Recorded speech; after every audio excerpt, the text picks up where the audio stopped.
Cinta bukan hanya tentang kata "aku sayang kamu". Ia diuji dalam momen-momen sulit, saat ketertarikan fisik memudar dan yang tersisa adalah kemampuan saling menopang. Menariknya, penelitian dari The Psychology of Love Sternberg dan Barnes 1988 menunjukkan bahwa hubungan yang langgeng bukanlah yang paling romantis, melainkan yang paling konsisten memberi dukungan nyata. Dukungan dalam cinta sering disalahartikan sebagai sekadar kehadiran, padahal bentuknya jauh lebih kompleks dan mempengaruhi kualitas hubungan jangka panjang. Dalam kehidupan sehari-hari, kita melihat banyak pasangan yang awalnya penuh perhatian, tetapi perlahan menjadi asing karena tak lagi saling mendukung. Ada yang merasa sendirian meski hidup serumah, atau ada yang terlalu fokus memberi dukungan finansial, hingga lupa dukungan emosional. Buku Hold Me Tight karya Dr. So Johnson menjelaskan bahwa dukungan adalah pondasi rasa aman yang membuat hubungan bertahan menghadapi badai hidup. Tanpa itu, cinta mudah retak meskipun awalnya indah. Pertama, dukungan emosional.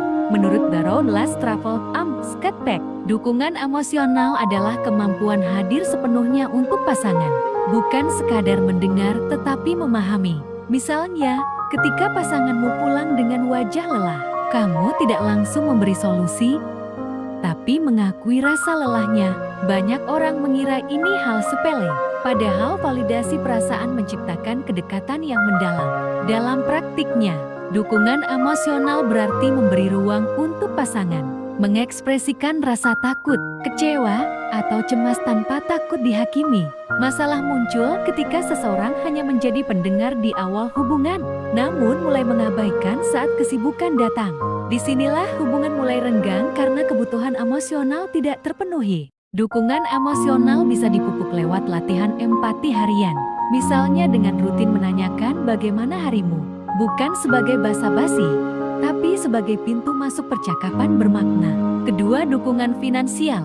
Buku Money and Marriage Shanti dan Jeff Feldman menegaskan bahwa konflik finansial adalah salah satu penyebab perceraian terbesar. Dukungan finansial bukan berarti salah satu pihak harus menanggung semua, melainkan saling membantu mencapai kestabilan. Misalnya, saat pasangan kehilangan pekerjaan, yang lain mengambil alih sementara beban biaya tanpa mengungkit-ungkit.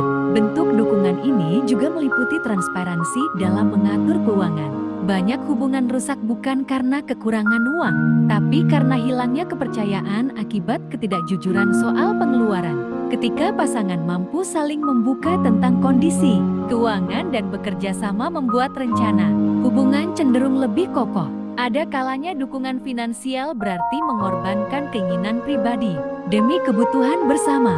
Misalnya, menunda liburan mewah untuk membayar biaya pendidikan anak. Hal ini mengirim pesan bahwa cinta tidak egois, melainkan mengutamakan kepentingan jangka panjang. Ketiga, dukungan intelektual. Dalam The Art of Loving, Eric Fromm, cinta yang sehat mendorong pertumbuhan intelektual kedua belah pihak. Dukungan intelektual berarti menghargai pemikiran pasangan, bahkan ketika tidak selalu setuju. Contohnya, mendukung pasangan mengikuti kursus atau membaca buku baru untuk memperluas wawasan. Pasangan yang saling memberi dukungan intelektual akan terhindar dari kebosanan karena mereka terus menantang satu sama lain untuk berkembang. Sebaliknya, jika salah satu merasa terancam dengan kemajuan pasangannya, hubungan akan terjebak dalam persaingan tak sehat. Dukungan ini juga berarti menyediakan ruang untuk berdiskusi tanpa meremehkan pendapat pasangan. Sekadar mendengarkan dan bertanya, "Apa yang membuatmu berpikir begitu?" bisa jadi bentuk dukungan yang membangun. Keempat, dukungan sosial. Menurut Attach Amir Levin dan Rachel Heller, pasangan yang sehat saling mendukung di hadapan orang lain. Artinya, mereka tidak menjatuhkan satu sama lain di depan keluarga atau teman. Contoh sederhana adalah membela pasangan ketika ia diserang kritik yang tidak adil. Bentuk dukungan sosial juga meliputi membantu pasangan menjaga hubungan baik dengan lingkaran sosialnya. Misalnya, memberi ruang bagi pasangan untuk bertemu teman-temannya tanpa rasa curiga. Banyak hubungan retak karena pasangan merasa terisolasi dari dunia luar. Ketika dukungan sosial kuat, pasangan merasa memiliki sekutu dalam segala situasi. Hal ini meningkatkan rasa percaya diri dan keamanan dalam hubungan, membuatnya lebih lebih tahan terhadap tekanan eksternal. Kelima, dukungan fisik. Dalam Come As You Are, Emily Nagoski, dukungan fisik bukan sekadar kedekatan seksual, tetapi mencakup sentuhan, pelukan, dan kehadiran yang menenangkan. Sentuhan ringan di bahu saat pasangan cemas bisa mengurangi stres secara signifikan. Menurut riset neurologi, kehadiran fisik yang konsisten membangun rasa aman. Saat pasangan sedang sakit, duduk di sampingnya atau menemaninya ke dokter seringkali lebih berarti daripada kata-kata manis.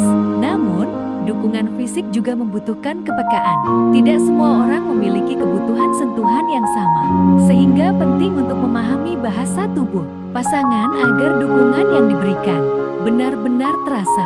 Keenam, dukungan spiritual. Buku Sacred Marriage Gary Tamas mengungkap bahwa bagi sebagian orang, dukungan spiritual menjadi fondasi hubungan. Ini tidak selalu berarti kesamaan agama, tetapi saling menghormati keyakinan dan membantu pasangan bertumbuh secara spiritual. Misalnya, mengingatkan pasangan untuk berdoa ketika ia sedang terpuruk, atau menemani ke acara keagamaan yang penting baginya. Dukungan ini memberikan rasa bahwa hubungan bukan hanya terikat secara duniawi, tetapi juga memiliki dimensi makna yang lebih tinggi. Kekuatan dukungan spiritual adalah menciptakan tujuan bersama yang melampaui kepentingan pribadi, sehingga konflik menjadi lebih mudah diredam. Ketujuh, dukungan praktis. Menurut Men Are From Mars, Women Are From Venus John Gray, dukungan praktis mencakup bantuan nyata dalam pekerjaan sehari-hari, seperti berbagi tugas rumah tangga atau mengurus anak. Hal ini sering diremehkan, padahal bisa mengurangi beban mental pasangan secara signifikan. Dukungan praktis adalah bukti konkret bahwa cinta tidak hanya diucapkan, tetapi dikerjakan. Misalnya, membuatkan sarapan ketika pasangan terlambat bangun atau menggantikan tugasnya saat ia harus lembur. Ketika dukungan praktis diberikan tanpa diminta, pasangan akan merasa dihargai dan dilihat. Ini membangun rasa saling memiliki yang kuat dalam hubungan.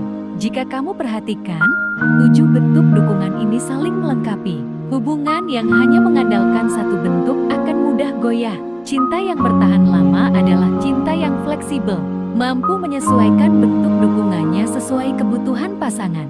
Jadi, dukungan mana yang paling sering kamu berikan dan terima? Tulis di kolom komentar dan mari berdiskusi. Dan jangan lupa subscribe channel ini untuk dukungan yang berkelanjutan.